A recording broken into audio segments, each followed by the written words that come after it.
So, Katharine, can you tell us a bit about your journey and how you found Brain Gym? Yeah, my journey started when I've always been into movement.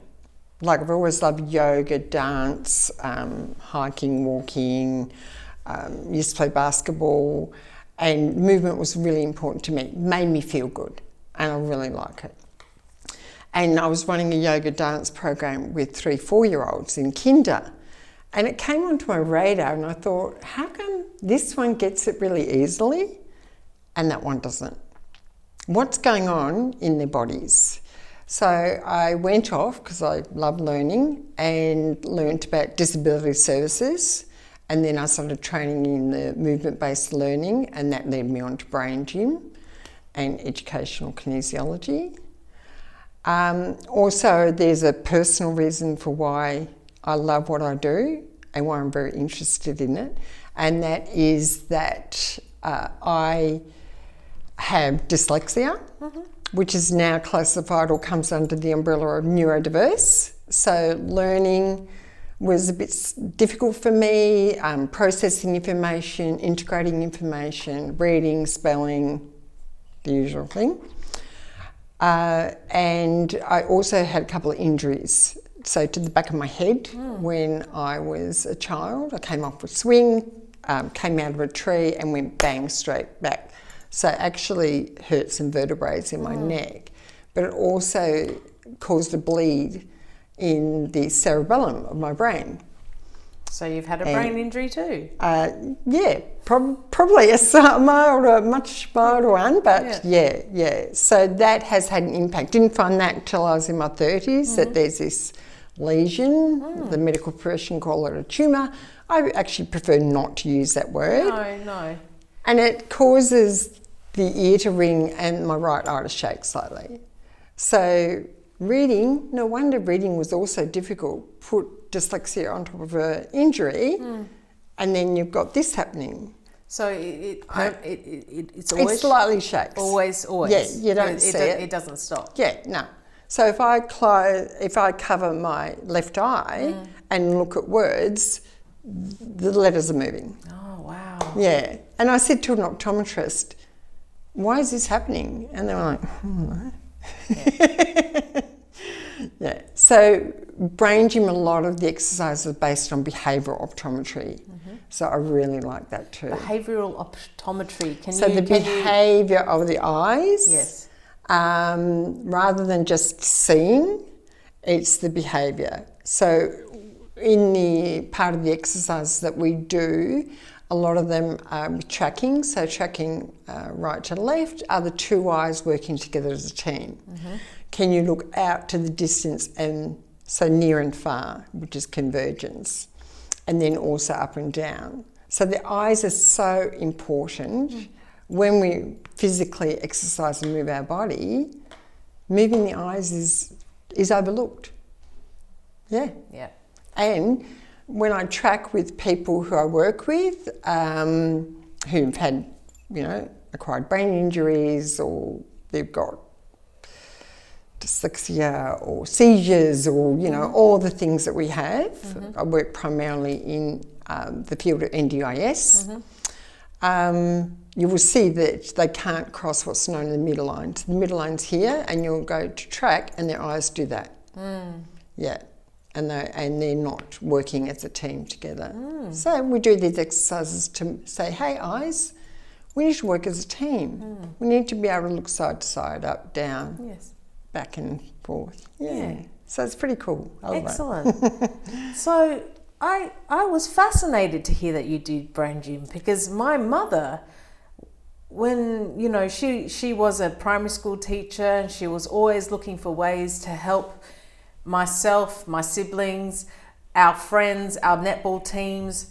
She was always looking for ways to help us on our journey growing up. And she introduced Brain Gym to me and my siblings when I think I was, we'll say over 40 years ago, I found out about Brain Gym. Beautiful. So Brain Gym was something that really reached a height, I think, in the 80s, didn't it? Yes, So it did. can you tell us about what brought Brain Gym to Western awareness? Well, Brain Gym was put together by Dr. Paul Dennison. So he was working in the education department in the 70s with all the children and students who had learning difficulties. Especially, he was particularly interested in reading because Paul himself has dyslexia. So he struggled a lot going through uni and everything. He was before his time. He realised that if we move the body, we activate the brain. How about we move it in deliberate ways? Will we activate different areas of the brain? Which was amazing because yes is the answer. But this is before we knew about brain plasticity, and we thought that it was hardwired, fixed, that's it, you're 21, bang. Old dog, new tricks. No, we can change it at any time. Even if you're 95 years old and you've had a stroke, you can still change the plasticity of your brain. So Paul got together with a kinesiologist chiropractor, John Thie, and they put together the 26 basic movements in Brain Gym. And that was in 1975 that they were doing that. So that was actually 50 years ago. A long time ago. It's run hundreds of countries across the world now. There's Brain Gym consultants everywhere. And hopefully we can get it more back into schools, more back into, people in aged care, people with disabilities, everybody really. Especially in these days where people are just plastered to their phones the whole time. We're losing the breadth of visual awareness. We're losing the breadth of movement awareness. Yeah, exactly. So this is really dangerous. Yes. Because once I was saying about the eyes, looking around, moving everywhere, this is causing what's called ocular lock. Can you tell us about that? Yeah, so you're staring at a screen, and the information that you're sending into the brain too is not great. The angle of the neck, so chiropractors and physios have a syndrome called text neck. Text neck. Where it's like this. So the weight of the head is looking down. Okay. And then you're also only looking that far. You're not looking to the distance. It's quite dangerous. So. Yeah, I heard that there are young people are losing their peripheral vision. They're losing the ability to see. Yeah. Because all they're doing is anyway. Yeah. Yeah, exactly. And if you're neurodiverse too, how aware of your physical body are you in space? Yes, proprioception. So exactly. Yes. So that's what we're doing too. So when I'm doing one-on-ones or I'm teaching, and because I do a lot of training and workshops and teaching, I will be teaching proprioception work. So a core activation activity, or here is where my limbs end, and from the middle, because everyone knows their navel. Children know their belly button, and where am I in space? So creating a lot of spatial awareness.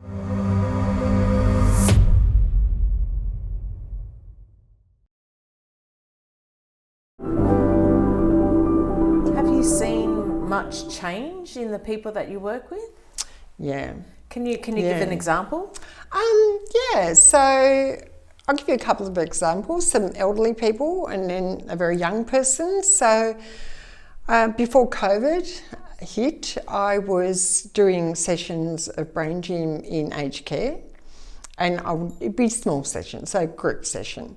There'd be 4 or 5 people there, primarily dementia, stroke, MS, all seated. And they would come in, would do some Brain Gym, would have some music playing, especially of their generation, because that music activates the whole brain.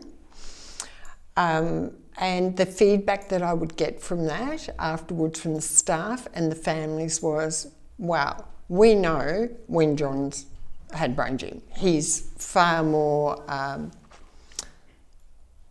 cognitively capable. Yeah, he's far more engaged with people at the dining table, he's talking to them and asking them questions.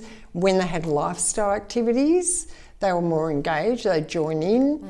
I remember one lady in particular saying, I did quiz and I answered all the questions and I got the chocolate and I don't know how I knew the answers.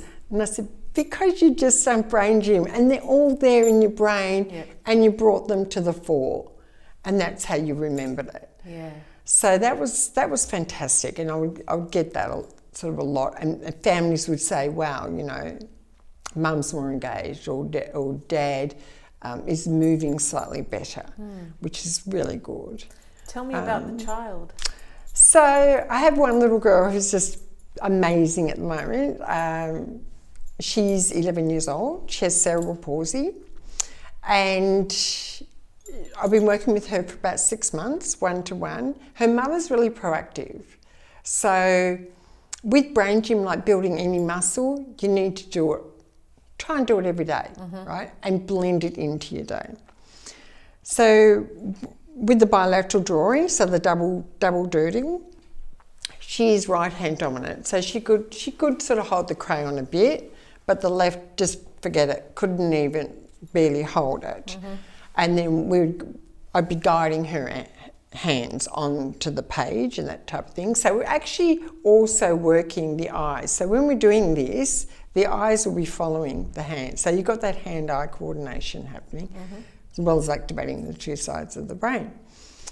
By the third session, she was almost holding it in a precision grip in her left hand. Wow. She would have the two, and she could go in and out and in and out, which was great. Like we were building up to it, and now she's going, and now she's starting to do circles. Wow.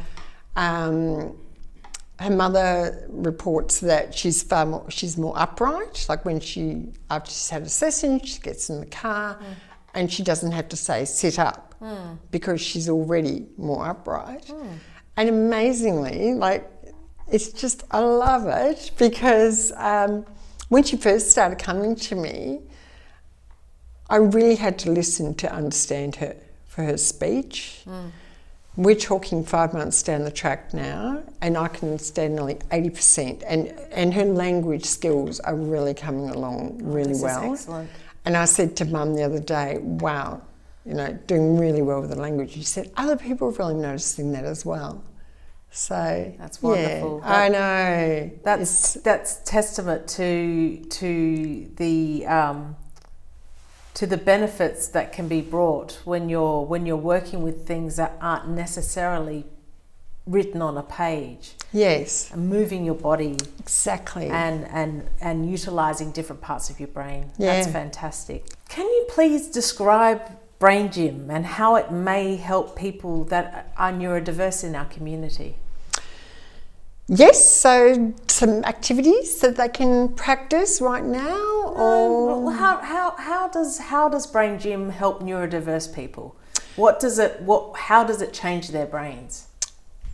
Through neuroplasticity. Yeah. So imagine you've got highways and byways in your brain, right? So everything that we do every day, we're using those highways and then the byways. So, you know, we're writing, say with the right hand, or we might kick a ball with the left, or we lead, like stepping upstairs, we lead with, say, the right foot. So it just depends whether you're right or left dominant as well. So it's actually giving the brain the opportunity to work on the other side as well. So if I lift my right hand, I activate my left hemisphere. Lift my left hand, activate the right hemisphere. But as soon as I do that, I've crossed the two hemispheres through what's known as the corpus callosum, between the right and left side of the brain. So if we do this, consciously doing this, which is what we call in brain gym cross-crawling or cross-patterning, we're activating both sides of the brain. So simple things you can do is literally that type of thing.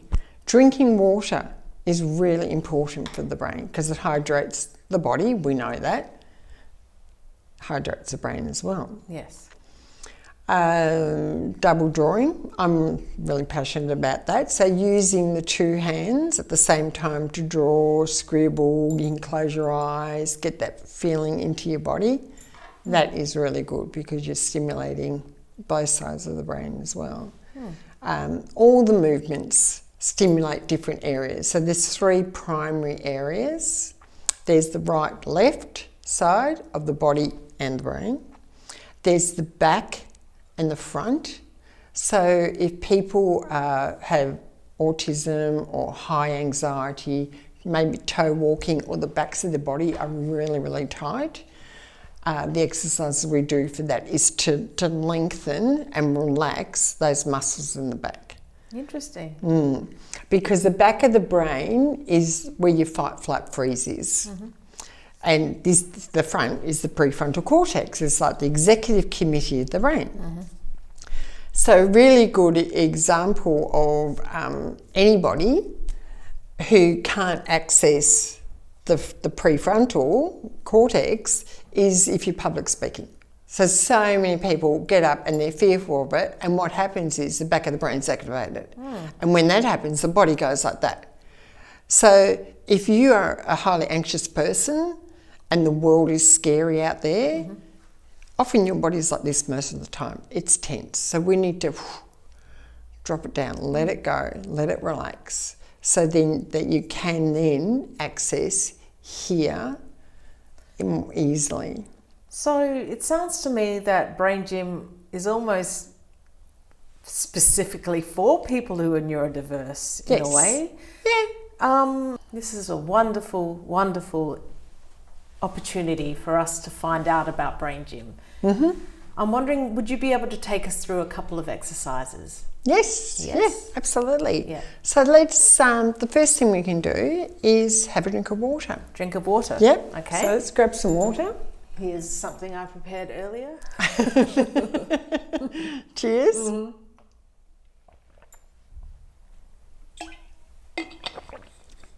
So you probably remember this from your childhood. It's known as PACE. So it's an acronym for positive, active, clear and energetic. So it's a really quite a good thing to do in the morning whenever you're changing routine or you're feeling a bit stressed. Have some water. That's super easy. Everyone can do that. Then we're going to do what's known as brain buttons. So you're putting your hand here on your chest and you've got the sternum here and the collarbone coming down. Yep, good. And just give it a rub. So wake it up, wake it up. And the other hand goes on the navel because we want the energy to go back up to the brain. We just had a little drink of water. You've got the carotid arteries coming down here. So you want the blood flow to go back up to the brain. So we're stimulating these points. Are they sore? No? Excellent. So if people find them sore, they've often got blocked energy. So just keep rubbing them. And then slide your eyes side to side. At the same time as notice. So you can hold them. Once you've stimulated them, woken them up, slide the eyes. Yep. Notice how that feels. Now, it's also very good with tracking your eyes side to side if you look at a horizontal line. So if there's something in the distance that's a horizontal line, can I pause here?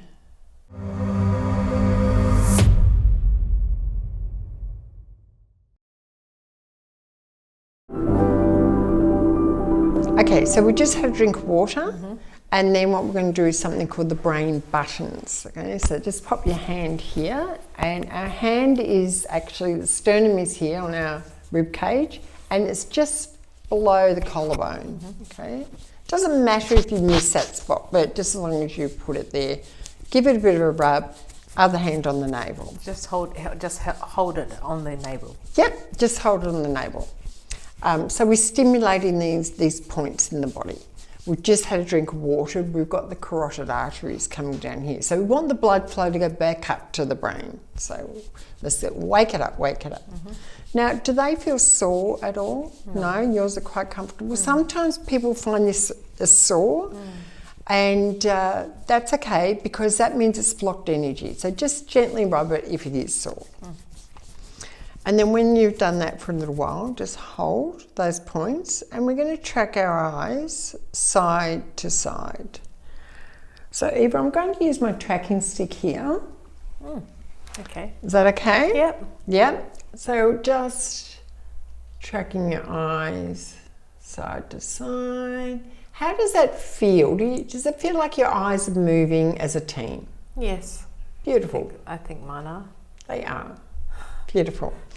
So if someone who is neurodiverse and is not able to track their eyes side to side, having a tracker or a pen is always a good thing to do, or having a horizontal line, tracking across the top of the TV when it's off, or people have got vertical blinds, that type of thing, just tracking your eyes and noticing how that feels. No judgment, just going, oh wow, my eyes feel a bit tight today. And just doing that for a little while. And then we swap hands. So everything we do on one side, we do on the other side because we have two sides of our body. So let's wake it up again. And I say to my kids, okay, wake up, brain buttons, wake up, wake up. I actually have my adults doing this too. They go around going, wake up, brain buttons. This is a good thing to do if you lose things in the house. Really? I literally go around going, oh, where's that? And I'm just holding these. Oh, brain buttons. that sounds like a weapon. Yeah, good little trick. We've given a tool. Exactly. Yes. Because that's what we need, toolkits. Yes. Okay, the next thing is we're going to do some cross crawling. Okay. So when we're sitting down. This can be very tricky for some people. And so we take our right hand and we put it on our left knee. Left hand, right knee. Yep. And just doing that. So like we were saying before, now what we're doing is we're activating both sides and crossing. So you cross. If you can imagine doing this and thinking, okay, I'm wiring both sides of my brain. Yeah. Very, very, very helpful for people with brain injuries because by and large, brain injuries happen to one side of the brain, and so, Correct. So in order to rectify, in order to get a connection happening between the sides of the brain, I think brain gym would be vital. Yes, absolutely. It's unfortunate it's not in rehab and just done across the board. But the more we get it out there and the more people can see how easy it is and how you can just apply it everywhere as fun, playful, then I'm very excited to have you on, Katharine, because this was my childhood, having this, and it's fantastic to be able to introduce it to a whole new generation of people who probably don't know anything about it. No, that's right. So thanks for being on the show. Thanks for having me. It's been such a pleasure. Excellent. Thanks, Eva.